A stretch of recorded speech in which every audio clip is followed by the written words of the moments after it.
Good morning, everybody. My name is Paul K. Lemire. This is Your City, Your Voice, coming to you live from the studios of Video Sign Incorporated today. Now, we look out the window, we see all this snow, and I said, you know what? There's no friggin' way I'm getting in my car and going into the studio today. There's just too much snow. It's miserable out there. I've got to get on my parka and I've got to go out and shovel that driveway after the show.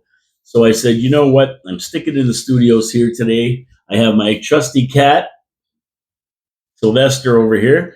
I have my Trump Chia Pet and my little Trump right here. Because today is Inauguration Day. That's right. Celebrating Inauguration Day, January 20th. And I'll be watching that at noon, of course. And then right after that, Trump's going to march to the White House, sit down and sign 200 executive orders overturning what Biden has destroyed in the last 4 years.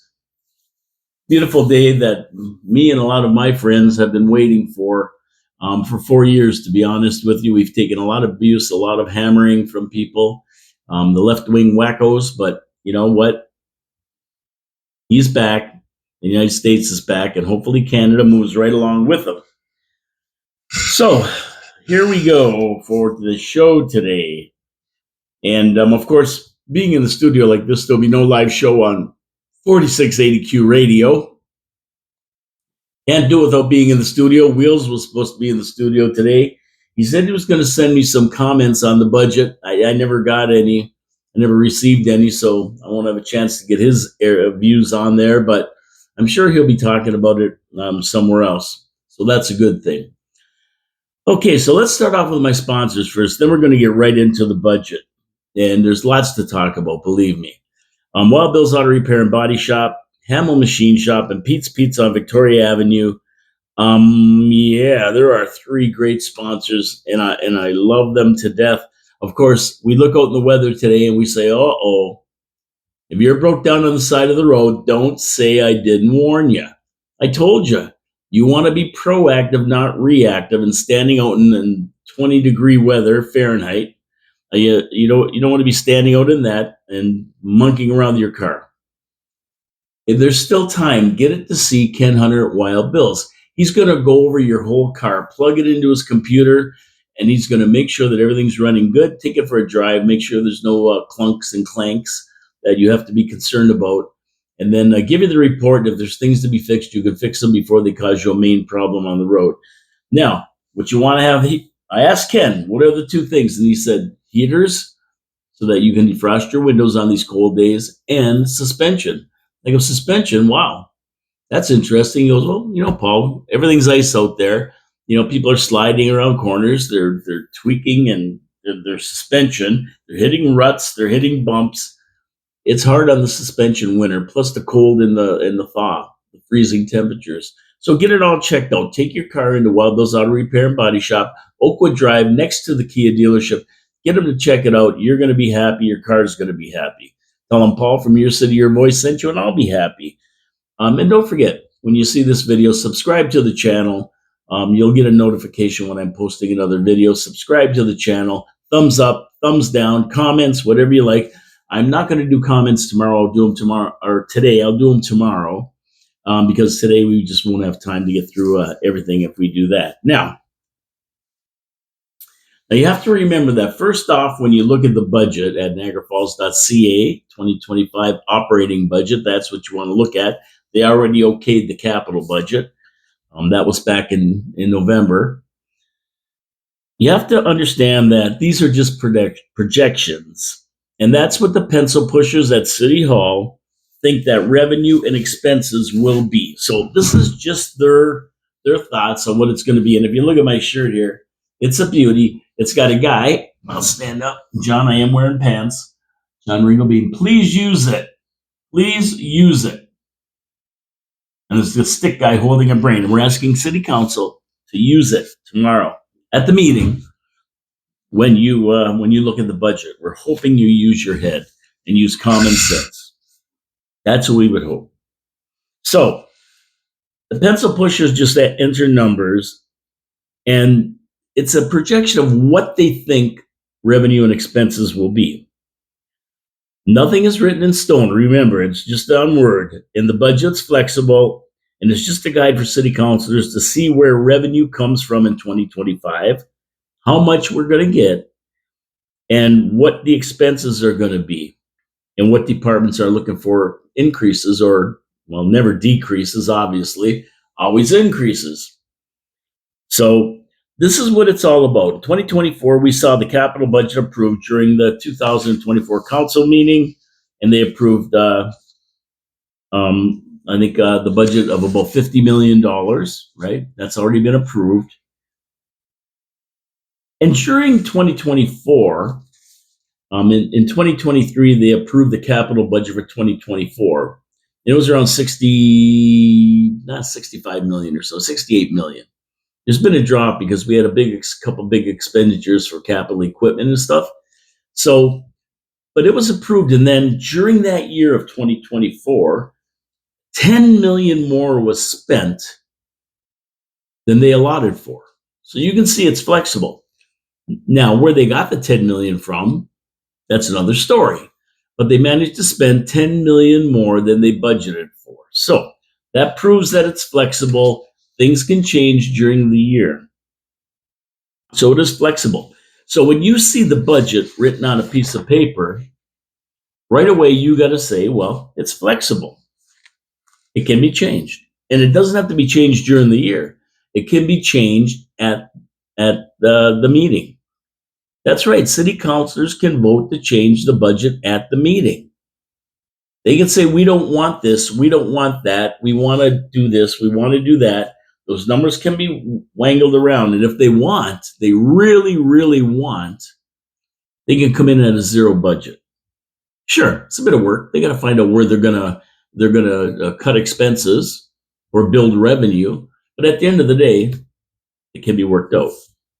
So I'm going to balance the budget in 10 seconds. You can start counting down. It'll take me longer than that to say this because I have to explain how I'm going to do it. But basically, you can do it in 10 seconds. This is how easy it is. Of course, the Penguin and Big Show will give you the yada, yada, yada, yada, yada, and make it all complicated. They're going to make it complicated so you can't figure it out, or they don't think you can figure it out. But I'm going to show you how easy it can be. Right now, we're looking at a 4.5% increase, or about 4.5 million more in expenses than we have revenue. Expenses exceed revenue. We got to kick in more money from the taxpayer pocket. Add to that another 1%, about another $1 million for asset management, because we have to keep our assets managed according to provincial regulations. We have to have money to be able to do that. So we have a 5.5% increase proposed by the mayor. Okay. What this means, my fellow taxpayers, is that we, and when I say we, I mean council, have to find $5.5 million in savings or $5.5 million in revenue, right? A balanced budget just means we're going to spend $158 million this year. Or our expenses, hold on now. Our expenses are going to be $165 million, something like that. But we only have $158 million in revenue, so we've got to make up that difference. And what they're saying, Mayor Jim, to keep it at 5.5%, is we're going to have to raise the more revenue, about $5.5 million. So you just go to the pages that look like this. I'll show them to you right here. It's page 3 to 5 in the budget. Here's what the pages look like. They're entries. They're entries. That's all they are. Revenue and expenses. Very simple, very easy to read. And you go down to casino. And that would be on page 3 under revenue. And it says casino. And they're budgeting $14 million. Now, anybody who knows anything knows that we get over $20 million from the casino. And we're going to probably get around 20 million, 21, 22. It depends on the fourth quarter is. They haven't thrown it in there yet. So let's just call it 20 million. They're estimating it at 14. So how do we balance the budget? Well, we estimate the casino revenue at 19.5 million. We're short 5.5 million. We add another 5.5 million to that, 19.5 million. And that balances the budget. There you go. It's easy peasy. That's all they have to do. These are just entries in a ledger, my friends. They're just entries in a ledger. They're predictions. So you want a balanced budget and a zero increase, then that's all you got to do. That's how simple it is. That's without even going through the other 192 pages. You don't even have to go through the 192 pages to figure this one out. It's right there on page 3, first line, revenues. It says revenues, taxation, and revenues and the grants and revenue, miscellaneous revenue, 14 million from the casino when it's going to be 20 million. So when they underestimated it, how do they make up the revenue? Well, they're going to make it up by taxing you 5.5% more. That's what they're going to do. And they've been doing that for the last few years. So you can see that there's really no need to hammer us for 25% increases over the last 4 years. 4% 2022, 7.9%. Remember that one? The catch-up budget. 7.9% they grabbed us for. Then they went to 4.9 last year, right after the catch-up budget. They never caught up, obviously, because their spending habits are so atrocious, they'll never catch up. And then this year, another 5.5%. So I did that in 10 seconds. Just change that number to 19.5. The budget's balanced, according to Jim. So I don't understand what the problem is here.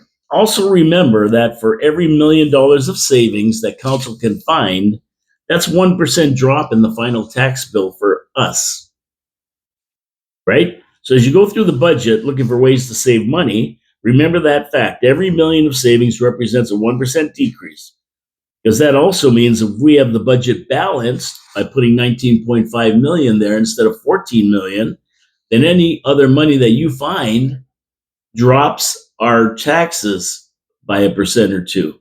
So you find 3 million, our taxes drop 3 million this year. They can give us a rebate, a $3 million rebate, or sorry, a 3% rebate. That's the benefit of getting a $20 million bonus from the casino each year. And of course, in that 14 million, they've assigned so much to pay down our debt, our city debt, and everything else. So that stays the same, and the other money goes to bring us to a zero budget increase. Okay, now let's talk about the councilors just for a second. Mayor Jim brings down this budget, and then of course councilors have the ability to comment on it. Now, it appears to me that out of the 8 councilors, 5 of them are just going to fly off the cuff. That's it. They're just going to say, you know what? When we get to the meeting, we'll talk about crap that we see or discuss crap that other people bring up. Or not even bring up anything like 7 out of the 8 did at the capital budget meeting. They just put their hand up. Yes, I agree. Yay, yay, yay, yay. So I have 3 people here who submitted recommendations. And I'm going to go from the worst to the best. The worst, Councillor Triple F. And believe me, she's the worst to give recommendations. The other councillors who never had any recommendations, or at least haven't submitted them yet. Now, I'm looking today, it's Monday. There may be recommendations, amendments to the agenda for tomorrow. Some of these other councillors may well give some recommendations. And if they do, my apologies. I take it back that you're the worst of the worst, right? Because if you don't have any recommendations, you haven't read the budget, as far as I'm concerned, because there is money to be saved there, and I'm going to go through it all. So the 3 that did have recommendations in, from what I saw, into the others, I apologize if you're going to submit them today, because you can submit them today and tomorrow for the meeting tomorrow. Worst of the best. Councillor Triple F, Mona Patel. Here's her email. I'll show it to you right there. It was right in the meeting. There it is. I printed it out. And it says, to clerk, subject amendments to budget. 1, staff to present different options to cut the operating costs that would result in reduction of 1% of the tax levy reduction and or savings of at least $910,000. Oh, whoop-de-doo. Way to go, Moni. You did your homework. staff to present different options. Why don't you give us some options? You're the city council. You're supposed to be going through the budget. Don't you see anything in here that can maybe help us taxpayers? I mean, didn't we elect them to do that? To guard our money? Or second, point number two, I would like to add an amendment to reduce the tax levy impact of a new position request by 1% by deferring some of the new requested positions and or find alternative source to fund some of the very necessary positions. I should have brought a bottle of Excedrin out here because I'm going to need something. What the hell does that mean? I would like to add an amendment to reduce the tax levy impact of a new position request by 1% by deferring some of the new requested positions and or find alternate source to fund some of the very necessary positions. Now, what kind of friggin' recommendations are they? This is garbage. You can throw that here. Goodbye. Junk, right in the garbage. That's where that belongs. It's the stupidest thing I ever saw. Never went through the budget. Just puts down some crap so it looks good. I'm sick of these people. She's got to go next election. Seriously, folks. This is the worst counselor, Triple F. Here we go. Number 2. Second worst. I'm doing the 3 stars here. Counselor only 8. Ruth Ann Newesteg, the one that said it's only $8 a month, if you remember. Amendments. Here's her recommendations. Reduce the tax levy for social services grants, which is currently not being paid to any agency by $100,000. Which social services agency? Are you afraid to say which ones you want to get rid of? Like, what is it? Reduce the tax levy. Whatever that means. Like, it's just up to staff to figure it out. 2, decrease funding to Boys and Girls Clubs by $20,000. $20,000 out of $200 million.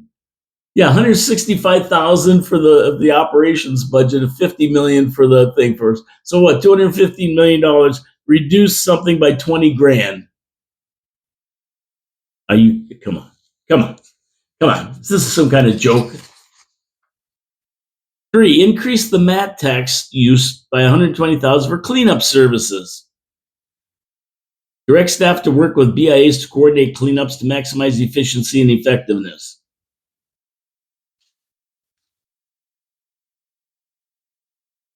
Listen, here's my recommendation. Commit $2 million a year to keep this city clean. $2 million a year for the next 5 years. $10 million to keep this city clean. That's what you got to do. $120,000. What are you going to do with that? Have you seen the wages? Have you seen the wages and the benefits? $120,000. What are you going to do? Clean up like one sidewalk for the year? Get out of here. Another nonsense. These people are just putting crap here just to look good. Reduce the operating hours of the museum by 10%. Currently, we spend more than $1 million in salaries at the museum, and the exchange, as soon as this will generate $100,000 of levy savings. This is from the same person who got up and made a motion last week to tweak the parking. Let's spend money on the exchange to tweak the parking. They spent $17 million on it. $17 million. And if you look through these budget pages, you'll see what we spend on salaries and that. $100,000 is nothing. It's a joke. That $100,000 will be eaten up by her motion to redo the parking over there. Believe me, this thing went over budget by $7 million or $6 million. $100,000 of levy saved. You know what that is? Like $1 million is 1%. That's like 0.1%. So it goes from 5.5 to like 5.4. That's the effect. It's so stupid. Why even put it down here? And she made recommendations, at least. I give her credit. Oh, here.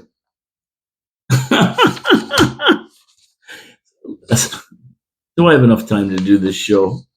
I could just do a show on this. Number 5, request the fire department come up with a minimum of $50,000 in savings.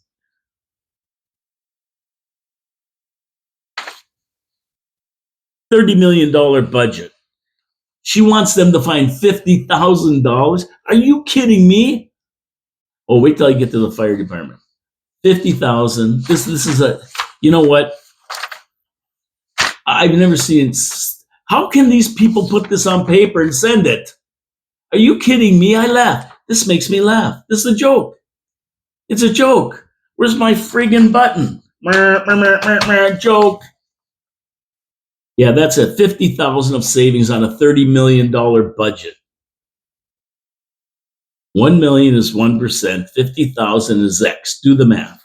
It's sweet dick all. Why even say it? These things don't even add up to $1 million to give us 1%. Then they're going to save us percent? Forget about it. Number 6, direct staff to find $160,000 in other savings, but not from the new bylaw or city cleanup crews. Direct staff. Direct staff. Staff brought this budget. This is what they think they need. You're going to direct them to find anything? Where's my garbage can? In the garbage. There it goes. Forget about it. Okay, we've been through the joke part of it. 5 counselors that have nothing to say that I know of today. I'll apologize to them tomorrow. If they do put recommendations, I'll be looking again.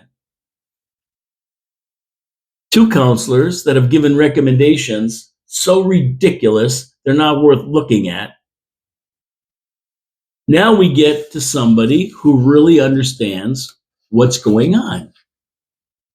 And I still don't think their cuts are enough, but at least they did it in a form where you can see they've been thinking and looking through the budget. And I appreciate this because we had 8 counselors who did this, who looked at this like this and did it right. Now, this is Counselor Lori Lococo's submission. She says, when reviewing the budget, I looked at where we need to sustain, enhance, and reduce. Where possible, I do not believe that we should be adding new items, positions at our expense, to our expenses. I submit the following to be removed. No uncertain times, not staff look at it. This is what I want removed. And this is the format. Look at this. Look at this. 2 pages in a spreadsheet form. If you can see them, I hope you can. Not too much glare, of reductions. And listing every one of them out there. You can go on NiagaraFalls.ca council agenda and go and look at Lori Lococo's recommendations. She tallied up how much it's going to save, and she tallied up how much it's going to reduce the levy. And then she's got another page of the same. Athletic fields, reduce 40,000. Roadside maintenance, reduce 50,000. Tech, reduce 45,000. I mean, she's got entries on how much she wants them reduced by. This is someone who thought it out, found some efficiencies, and came up with $1 million or a 1% reduction. Now, me personally, I don't think it's enough. I think we got to get this to 0, but at least somebody went through it and found places they want to see efficiencies and they want reductions. And it wasn't, I want staff to look at it and see what they can do. No, this is, I submit that the following be removed. 10 new positions from attachment number 9 of report CS 2501, finance. I mean, this is the way you do it.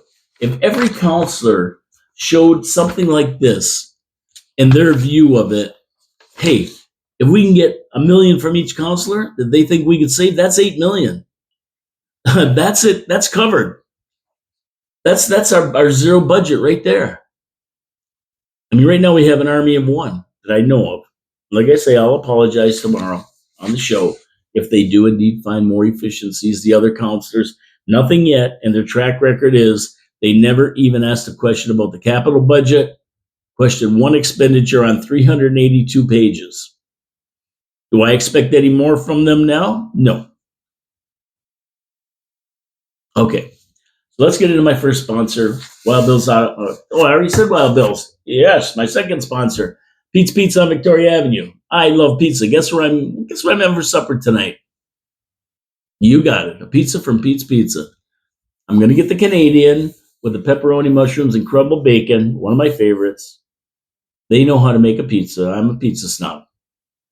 So they take the Mancini family recipe for sauce, and they take the Mancini family recipe for the crust. They top it with Saputo mozzarella and a brick cheese combination of cheeses, the way I do it myself at home. Load it on the pizza, put the fresh toppings on, cook it just right, the right ratios, cheese to sauce, and you've got flavor. You've got a good pizza. And they're not a one trick wonder. They're not a one trick pony. They have all kinds of different things at Pete's Pizza on Victoria Avenue. They got poutine, steak and cheese poutine, steak subs, panzerotti. They have a whole whack of good things, and including my second favorite thing in the world, chicken wings, buffalo style chicken wings. Not this frappo crappo, garlic, whatever the hell bullshit. Oh, sorry, I didn't say that. The good stuff, buffalo style chicken wings. That's what we got. That's what they got. That's where I ordered from. 905-374-2222, or go to pizzavictoria.ca and you can order right online, skip the dishes, whatever the way you want. It doesn't matter. You're going to get a great pizza. You're going to be happy. I'm going to be happy. I've sent, oh gosh, well, 4 or 5 people I know have gone there, and they've just been over the top with their tray pizzas, with their pies, with their wings, you name it. I have my buddy Pete Dichter who went there, and he's in Naples, Florida right now. And he goes, I wish we had a Victoria Avenue Pete's Pizza in Naples. So look at, use it, use your brain, use it, please use it. Get a good pizza from Pete's Pizza on Victoria Avenue. Thank you very much for supporting our sponsors.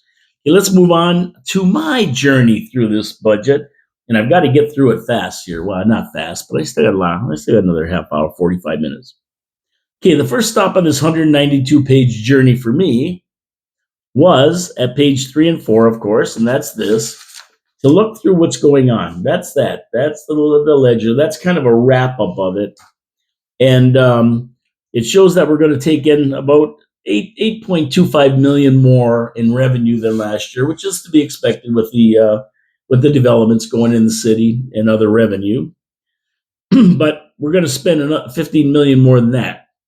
So we took in an $8 million. We're going to spend 15. So we're at a deficit around 6.5 million, 6 million. Jimmy's saying it's 5.5 million. So I don't know how he reconciles that with this actual thing. But it could be that, I'm saying 1% is about $1 million. 1% could be 700,000, and that would bring him at his 4.5. So he could be doing it that way. Either way, it doesn't matter. We've increased our revenue by 8 million, and we've increased our spending by 15 million. Not good. Not good. So he said he wanted to bring a 7.6% increase to budget. Now it's at 5.5%, like 4.5 plus the 1% for the asset management fee that we got to put aside. And I'm gonna have a sip of water here, right? So where did this deficit come from? Well, the city allowed 6 million more for labor and benefits, which means to me the city is going to hire a lot of people. And when they hire sunshine list people. It's Niagara Falls is a great make work program for people. It's a good move to work for the city of Niagara Falls. You get paid a lot. Case in point. And John Ringo Beam pointed this out to me. So thank you, John. There's a lot of people out there that point things out to me. I go through it myself, every page by page, but other people go through it as well. It's not just me. I'm not a one-man army here. There's other people who go through it pretty close. The city is budgeting 59 million. That's 59 million on labor, and another 17 million on benefits. I'm rounding off the numbers there. Now, from what John figures, the city has around 552 employees permanently with seasonal workers added in the summer. Now, doing the math, that averages out to around $107,000 per employee.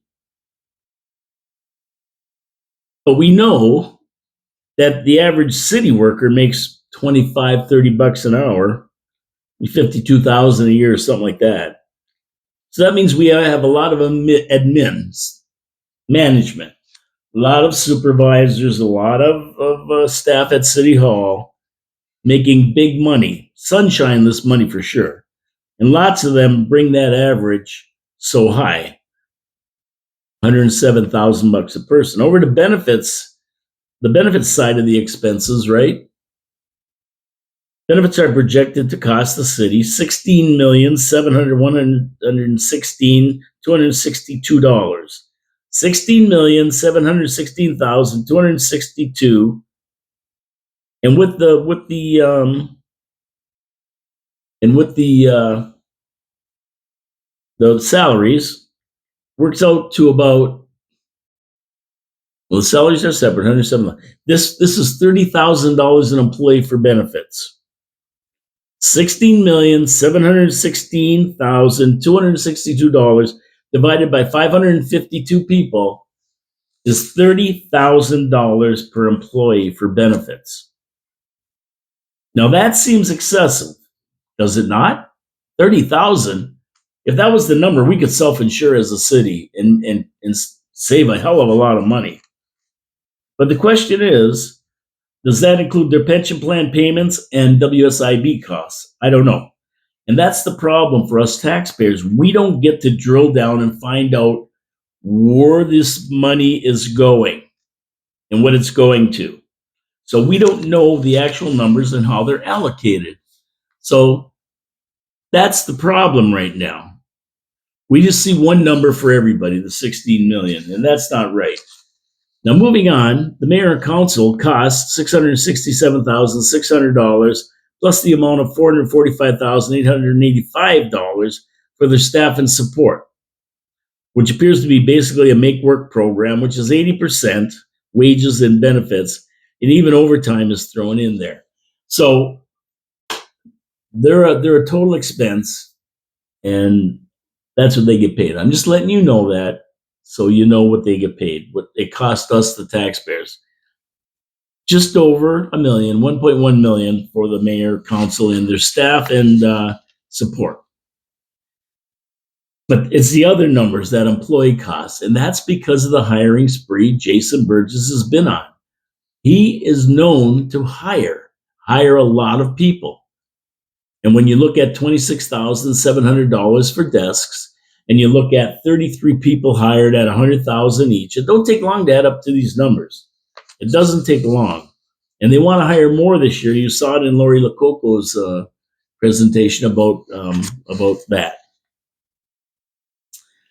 Now, there's also a plethora of committees in this city, all added together, costing the taxpayers $300,000, rounding off.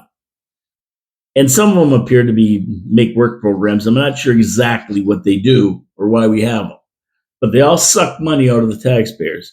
The Recreation Committee, the Culture Committee, the Committee of Adjustment, Park in the City, Mayor's Accessibility Advisory Committee, Mayor's Youth Advisory Committee, Senior Advisory Committee, Diversity and Inclusion Committee.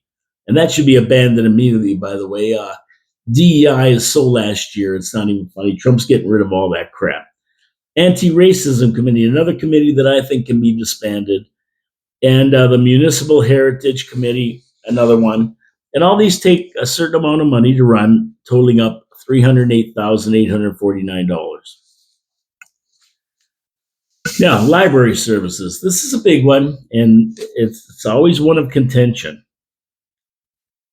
It looks like they're jumping another $2 million from last year, coming in close to $6 million.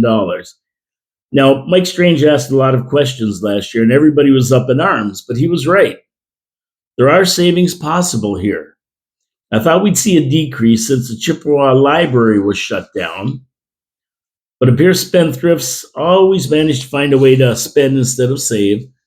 So they presented this budget to council staff. They've approved it, I guess, and they're going to present it to council.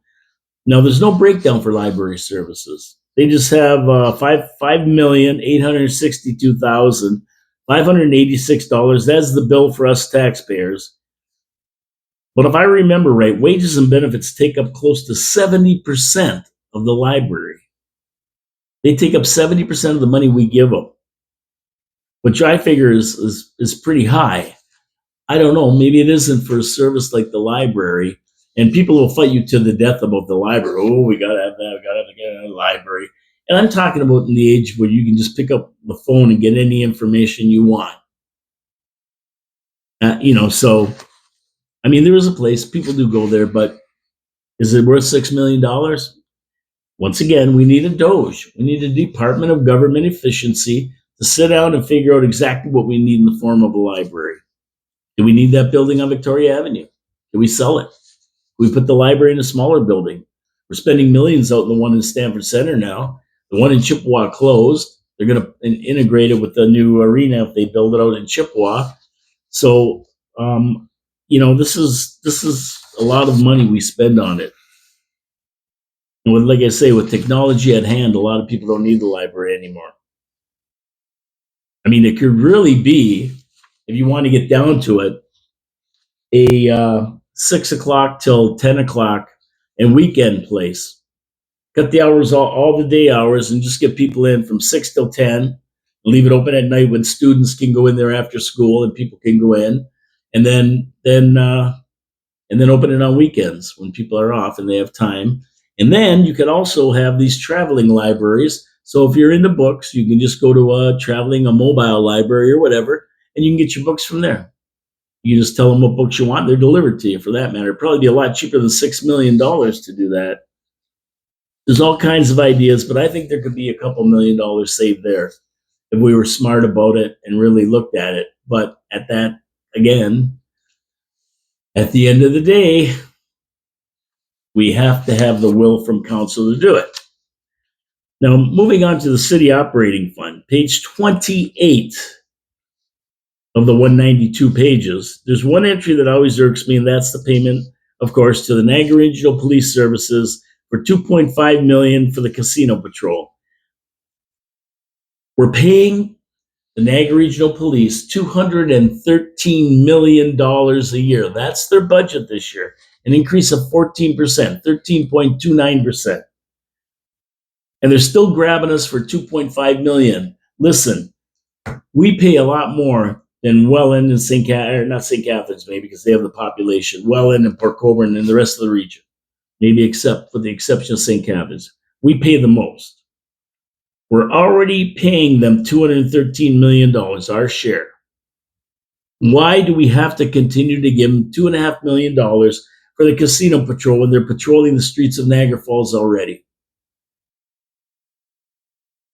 Why? Response times aren't better. It's not stopping any crime. Why are we paying this? Somebody has to take them to task and do it. And there's $2.5 million in savings. Now, $1 million in savings from the library, I would say, maybe more. So there's $3.5 million right there. Now, there's another item on page 30, social services grants. Not sure what they are, but equal $500,000. No explanation, but it should be reviewed and most likely ended. Listen, we're in tough times. Everybody's looking for money. These organizations are going to have to support themselves. That's the bottom line. That's got to go. And it should be reviewed for sure. Page 35, business development services. Another department that sucks close to $1 million, of which a whopping 75% is salaries and benefits. What does this service do? Is it another make work program? Because I have not seen a lot of business development outside the tourist business. So I'm not sure exactly what they're doing or who they are. Is that Serge Felicetti? I don't know.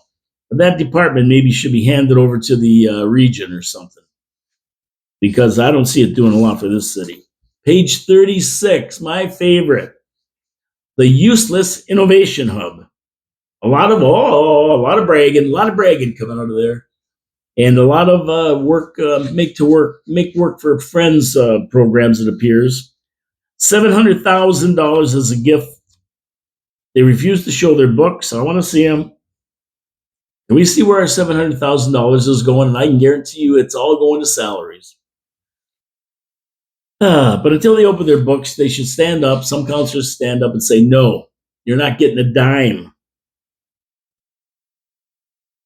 And if council approved this money without seeing the books, I have to say they're in cahoots.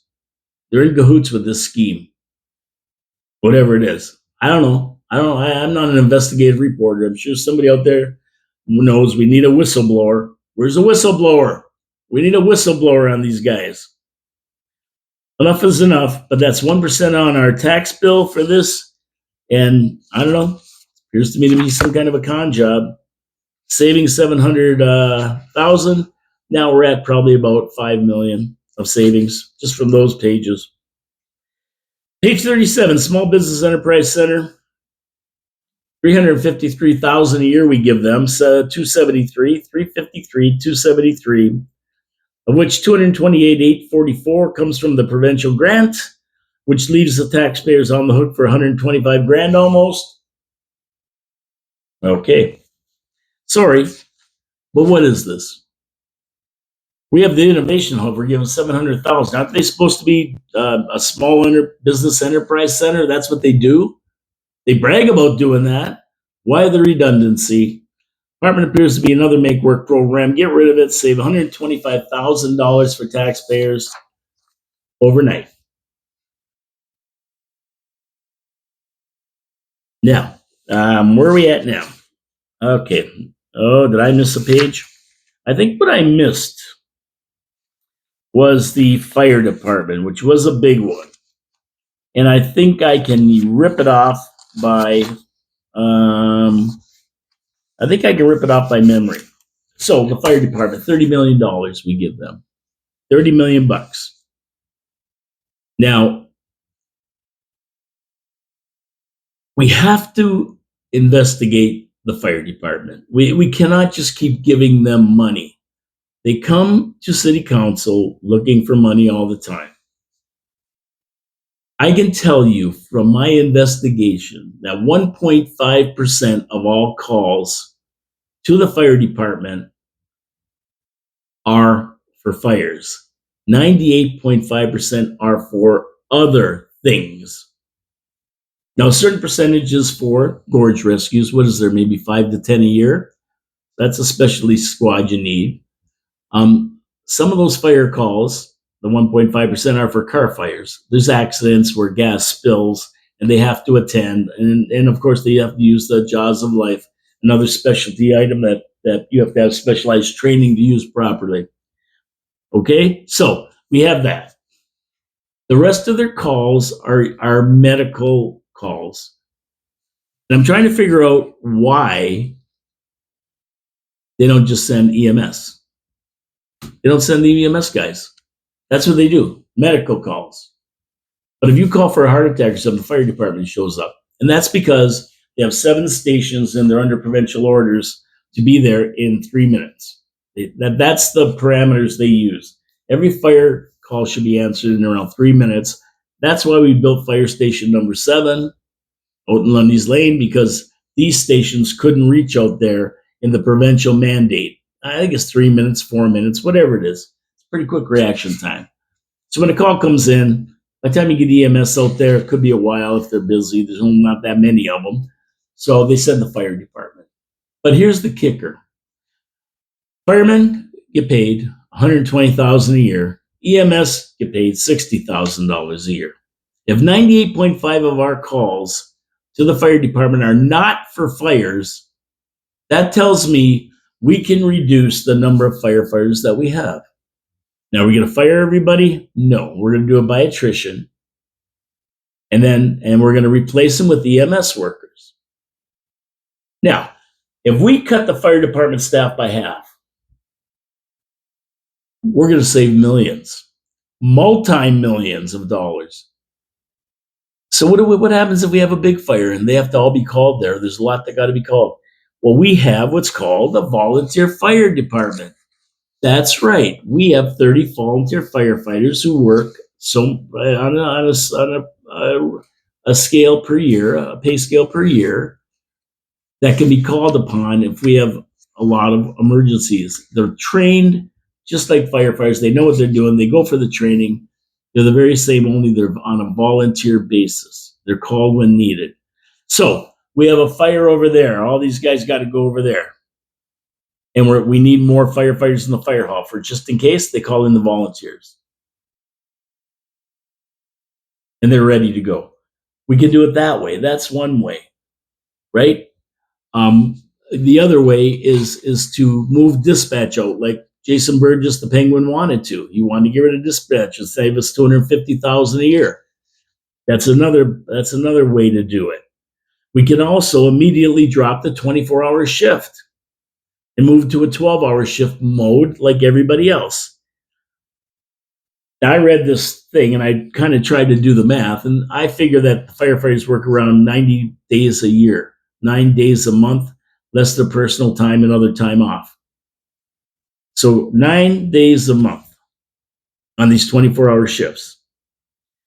And it also makes it necessary to have kitchens and stoves and everything else because they're there for 12, 24 hours. They got to eat. They got to sleep. You need beds. Right? Move to 12-hour shifts like everybody else. And let's get rid of the kitchens and get rid of everything else. Have a little cafeteria, the microwave, so if they want to sit down and have lunch and warm it up, that's fine, like everybody else. That's going to save money. Reduce the force. I already said that. We need a department review. Volunteer firefighters to supplement any deficiencies when necessary. Dispatch to St. Catharines. This is our biggest department, sucking up 20% of the tax revenue. We need to know if it's running efficiently and that the correct services are provided. So we don't have, I don't know how many firefighters we have, 120? I don't know, something like that. 150? Whatever we have, it doesn't matter. Whatever we have, we need to look at efficiency and find a way to reduce that. Does it need to be altered? Am I saying we have to do this? I don't know. I don't know. A review of the statistics and everything might say we need more. I don't know. So my question is, how do we find out? Well, we find out, and this should be a recommendation from one of our city councilors, that we get an efficiency expert in there and figure out exactly what we need. Yes, it'll cost the city money. But you know what? I think it'll save us $10 million. I really, really do. I think we're way overstaffed for 7 fire halls. 2 shifts. I don't know how many people they have in a shift. 2 shifts, 7 fire halls. How many people do they need? Volunteer firefighters to fill in if needed. With 10 fires a year, 1.5%, 20 fires a year. I can't imagine you needing a lot of people. A lot of them are these old burning buildings they go to and stand there and watch them fall because they're not going to risk their life saving them. And garage fires where you don't need a lot of people. These fires, kitchen fires and stuff like that. I need a breakdown. We got to see what we're dealing with. We need the specialty crews for high-rise buildings like we have in Fallsview, for gorge rescues, which are 5 to 10 a summer, and for specialty things like car fires, electric car fires, especially special training, and also Jaws of Life, where they got to cut people out of cars. We need those specialty crews that can be dispatched. But overall, I think we can see huge reductions in this department. It's sacrosanct. Nobody has the balls to get up and say we need this. Because you saw what happened with the dispatch. 40 firefighters went to city council and were yelling. They were sitting in the crowd, and all the councilors were looking at them. 1 vote, 2 vote, 3 vote. Well, we can't go. Oh, no, we're not going to move it. Mike Strange, seconds are critical. Mike, you don't understand technology. When the calls come in, these people have screens right in front of them. They dispatch immediately right to the street and the house. It pops up from Google Earth, Google Maps. It pops up that what the house looks like, whether it's a 1-story, 2-story. Do we need the ladder? Do we need the hook and ladder? Do we need emergency? And then when the platoon chief gets there, he decides what they need. And it's dispatched within 3 or 4 minutes because that's the mandate from the province. So yes, seconds count, Mike. Seconds do count, but it doesn't matter where they're dispatched from. They can be dispatched from Timbuktu, and they'll be there in the allotted time. So counselors have to understand what they're dealing with. They have to have balls. They got to stand up and say we have to cut. I could see 5 or 10 million being cut out of their budget easy. Right? I mean, they got a $3 million fire truck last year, part of the capital budget. 2025, they're looking for 1.2 million more for a new rescue unit. So, I mean, this is a situation for a DOGE, Department of Government Efficiency review, and yeah, it definitely is. It definitely is. Now, let's move over to page 55 to 59, and you can see I'm not even close to page 192 here, and we're going on 50 minutes of this. 55 to 59, labor and employment relations, 1.36 million. Staff and compensation services, 3.356 million. 5 million for these two entities. Can somebody tell me exactly what these departments do and why we spend 5 million on them? Labor and employee relations and staffing and compensation services. Come on, city councilors, stand up and ask what the hell these are. And if you're not going to stand up and say, go find out and let us know. That's almost $5 million right there. What are they doing? I'll guarantee you 70% of it is wages, maybe more.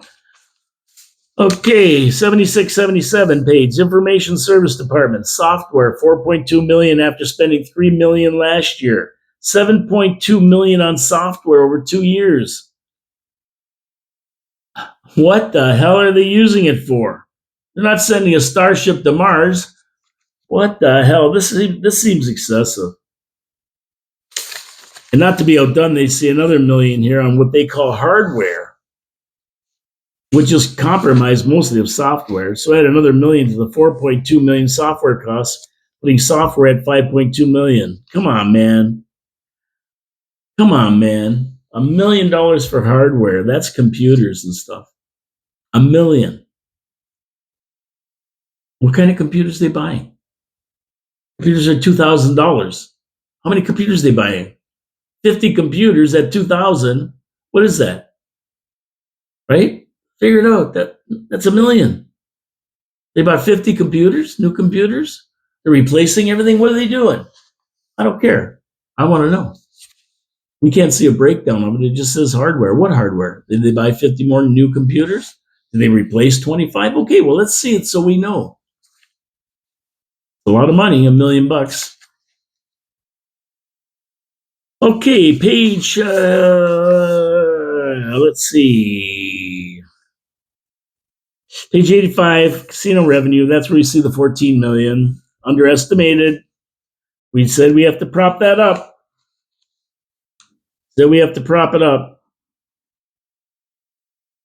And on this page, there's another thing called the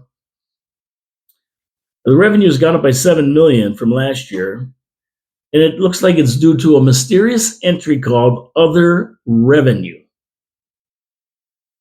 That jumped by about 4.5 million to 9.6 million from 5 million last year. No explanation what this other revenue is or where it came from. I don't know. Where is it? It's in the ledger. Came from somewhere. Page 96, city operating fund. There's an entry for 9.6 million to reserve funds. Where did this money come from? And what reserve fund did it go to? And what I'm getting at with these last two things I said is, this is why it's hard for us, the public, to track the money. You go through this and you're going, where does this money come from? Where's it going? But you have to really, really be a Philadelphia lawyer to figure it all out, because it's being moved around. And the explanation on the other PDF about it will blow your mind, because it's here and there, coming from here, coming. Regular people can't figure this out, and that includes city councilors. Guaranteed. Page 97, another 8 million to reserves. That's 17 million I have counted so far sitting in reserve funds. Can they be used to offset taxes? Maybe, maybe not. Some reserve funds can only be used for specific projects. This is the tangled web that they weave in here that we can't figure out. A lot of entries are for city maintenance. For example, road upkeep and rebuilding, which have no revenue attached to them, but are basically total expenses to keep the infrastructure up to snuff. The money spent on roadways is estimated to be $13 million in 2025. And we always see this when we go and look at projects, right? It appears that the city planners and engineers overestimate every one of these. And we saw it in past budgets. And that's extra money in the city pockets when they say it's going to cost $3 million, but it comes in at $2 million. That's $1 million that city has to spend. That's $1 million the city has to spend. So I figure in 2024, that number was around $7 million. Money we have left over from different projects that were overestimated and cost less or weren't completed in that fiscal year is budgeted for. So there's another $7 million floating around. Page 124, fleet services. This is the kind of thing where items are slid in. They're slid in so you don't notice them. And they aren't noticed or questioned. But do it enough times and it adds up to millions that aren't really needed. And can be spent as pleased during the fiscal year by staff. Now we're starting to see where this $10 million over the capital budget in 2024 came from. They okayed so much money and they spent 10 million more, and you say, where'd the money come from? These are the kind of things that they slide in and then they put them to the side and use it. Why is there an entry for $8,000 under professional development under fleet services? What professional development are fleet services? This doesn't seem to be an entry you would see here. It makes me want to go over every department and see what else they have slid in under the professional development banner. And you're going to see it. These all over the place. 8,000 seems to be a regular number, and 5,500 is the other regular number. There's two. Page 134 to 137, parks and athletic field summary. You can see we run a big deficit under athletic fields, probably about 1.5 million. There's little or no generated revenue for these places, which says to me that the user fees have to go up, where taxpayers are subsidizing those that use these amenities, whether they be individuals or groups. I mean, they should really be in a break-even position. What we spend to maintain them should equal what people have to pay to use them. The more we can close that gap, the better. And if we can totally close it, there's $1.5 million we don't have to spend. So now we're up to about 7 or 8 million of savings.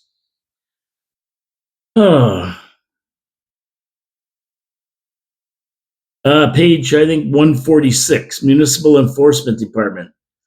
It looks like it runs at a $1.7 million deficit. In other words, we spend $2.2 million on this department to make it $484,000 through fines and user fees.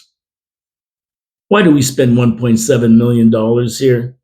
It doesn't make sense. This has to be investigated as to why we're in such a deficit position and what needs to be done to bring it even, if it can be brought even. Okay, the next one, 191, page 191, we're getting to the end, folks, and that's the exchange. And I have a lot to say about the exchange. But first, we go to our third sponsor, Hamel Machine Shop. Now, if you ever had something break, metal break, and you go, what am I going to do? I have to have this fixed. I can't find another part. Well, you go to Hamel Machine Shop. They can fix it. And if they can't fix it, they can re-engineer it. They can remachine it for you. They can machine anything. Whatever you need in metal, machined, welded, created, fixed. They can do it for you. Hit a rock, blow at the side of your lawnmower deck. Guess what? Take it there, they'll weld it up, make it like new for you. Need a piece made for something, they can make it. They have laser cutters. They have 3D printers. They do it all. Anything that you need around the house, or in a major industry for that matter. Major industries always use these machine shops. Without them around, they couldn't operate. Hamel Machine Shop can do it for you. Take it there. You want new gates for your backyard. You don't know where to get them. The ones at Home Depot don't fit. They're custom. Go to see the guys at Hamel Machine Shop. They'll design them and they'll build them for you. How simple does it get? I wish I would have known that years ago. Here we are. I never thought of that. Hamel Machine Shop, hamelmachine.ca is the website. Go see the beautiful work they've done for the wineries in the region, the beautiful metal work they put in their showrooms and that kind of thing, testing rooms. Unbelievable. I'm going to have Bob Benner, the owner of Hamel Machine Shop, in the show, in the studio on Friday, and we're going to have a talk with him and see exactly what he offers to you, and some good stories from the machine shop. I can't wait. It's going to be a lot of fun. Bob's a real great guy, funny guy, and just a pleasure to be around. Hamel Machine Shop. Tell him Paul from Your City Your Voice sent you for all your repairs and needs. Okay, page 191, The Exchange, our $17 million white elephant. Well, the Niagara Falls Exchange left taxpayers in the hole for about $3 million. That's right. After spending $17 million, this tax-sucking black hole is going to continue to raid our wallets for years to come. And you remember it was going to be built for $12.4 million. Then it came in at $17 million, 2 or 3 years of delays. It's been a nightmare from the get-go, from the contractor, from the money. Now the farmers market is pulled out because the parking sucks, which was known before they built it. And this is where Councillor Only 8 wants to spend more money to deal with the parking. Well, she's saying to cut $100,000 from their staff. Oh, isn't that beautiful? Well, you know what? Interest and principal payments on this thing alone are close to $750,000 a year. That's there for a long time. And maintenance is $1 million a year. They have to have EV stations, don't you know? Those artsy-fartsy people, they need EV stations. There's another $3,500 to the taxpayer bill. I mean, how much revenue did it generate? $271,000, which is down from 2024 since the farmers pulled out. And now I even heard that the Mate Cafe that was in there, they're pulling out. They're done. They're going to be gone. Somebody told me that. I can't confirm it. So it's a big money pit. It has something to be done with it. Taxpayers can't afford it as it stands. We got to do something with this. I don't know. Somebody's got to investigate it. I don't know what to do with it now. We're on the hook for so much money. It's a bad idea from the day it opened. And it remains a bad idea today. Okay, so we've gone through 192 pages, and these are the things that I've picked out, that I saw. And I'm sure there's going to be a lot of comments from people who saw the thing on the video when I post it. I'll be posting it. It's closing in on 11 o'clock right now. I'll be posting it. It'll probably be up by about 1, somewhere in around there. And I'll post it. I'll let it go while I'm out shoveling. And then I'll be in to watch the Trump's inauguration at noon. So my summary of all this, to end the show,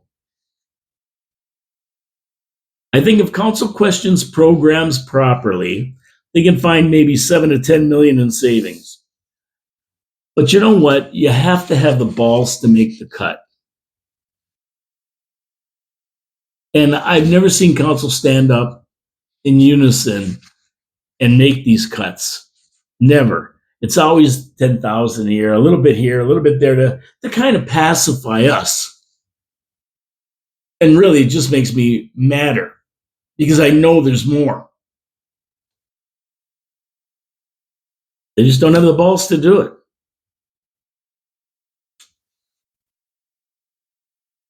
City's top heavy in management. That's my second point. We can see it's really top heavy in management. And they want to hire more. So somebody's got to stand up, and Lori Lococo mentioned it in her submission on recommendations. But other councils got to get behind this and say no. Penguins got to be told no. Staff's got to be told no. That's all there is to it. They work for us. City council works for us. They work for city council. City council tells them what to do. not the other way around. The city council said add 4.5 million or 5.5 million to that casino revenue. I don't want to hear any arguments. Add it now. That would be your zero budget. That would be it. How simple. Oh, next year, if we don't get that revenue, we'll deal with it if we don't get it. We'll deal with it if we don't get it. Last year, we spent 10 million more on the capital budget than we okayed. So you're telling me there's not 5.5 million floating around? There's about 80 to 100 million dollars floating around right now. And I can tell you everything they're from. I've told you a million times. So never think that if we use that casino money to bring us down to a zero, that we're going to be in trouble. No friggin' way. It ain't going to happen. It is not going to happen. Although they're going to fear monitor you, it isn't going to happen. Oh, yeah, we had a once in a 100-year pandemic that they shouldn't even have closed anything down with, but they did. And then they're crying they don't have casino revenue. Well, you idiots are closing down the casino here. The Seneca Casino was open with no problem. Well, you made that casino spend $1 million to put up plexiglass and everything else. Then you told them to shut down. The Seneca Casino was open. No problem. Not a problem. So the fear mongering, it was baloney. It'll never happen again. So don't let these excuses get in your way of demandments. There's demandments that city council should be making, and they're not to be negotiated with. They're non-negotiables. Add 5.5 million to that number. Let's get this to zero and forget about the 5.5%. That's it. And we'll deal with it during the year if some big tragedy happens. That's what we need from our city council, a strong city council on our side. Most city services have revenue sources and are in a deficit position. So we need user fees to be increased substantially so taxpayers are not on the hook. Pool services, $38,000 in user fees while costing the taxpayers $250,000. I mean, we don't mind funding some, but we don't want to fund 99% of it. Taxpayers cover 40% of the cost, say $102,000 of it, and the balance $152,000 has to be recovered by user fees. We'll pay 40% or 30%. We'll pay a percentage. But right now, the amount that we're being hit for is 85%. That's got to change. Those days are over. Those days are over. What gives the public the right to think that everything's free? Yes, when times are good, we can do that. Times are tough now for everybody. Everybody's crying about food prices, utility prices, taxes, everything else. Now's the time we tighten our belt on city council and bring a balanced budget and live within our means. That's what's got to happen. Arenas are included in this. So these all have to be looked at. These all have to be looked at. And council has to fight like hell to get that $2.5 million back from the police department. I don't think anybody's fought for it. They just nod their heads. Yep. Like to the ghetto dome guys, big city slickers come down and slicker them. Yep, you can have our tennis courts. Yep, well, okay. Oh man, what a hick city. And of course, the fire department needs a thorough review. A thorough review. It's going to cost money for the audits, yes. But I think we'll be well served at the end, and we're going to be saving millions of dollars for the taxpayers. That's all I have to say. It's up to you guys, the citizens of this city, to get on these counselors and make a point. Tell them you're done with them. They got to do better for us. These pages by Ruth Ann Newestay, Councilor Newestay, and Councilor Mona Patel are a joke. They should be embarrassed submitting this kind of stuff. And all the other counselors who aren't going to submit anything, probably. And once again, if they do, I'll apologize to you tomorrow. If I see them in the ledger by the time I do my show tomorrow.